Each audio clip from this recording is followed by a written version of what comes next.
Hello everyone. Today we'll be taking a look at battery replacement for a Mercedes Smart Key.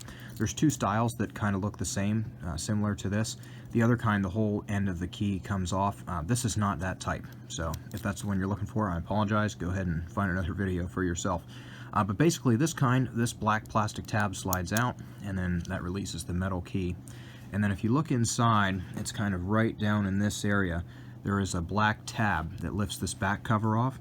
So if you insert the metal key and just press a little bit, it'll release that back cover, and you'll see the key actually corresponds in this slot. So it's actually really well designed.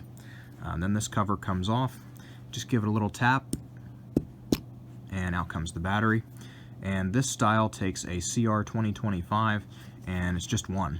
And then to put the new battery back in, just kind of slip it down in that slot, give it a little press, take the cover, and then what you'll do, this side has some little tabs on it, so slide that in, press down till it clicks, take the metal piece and reinsert, and it's all finished.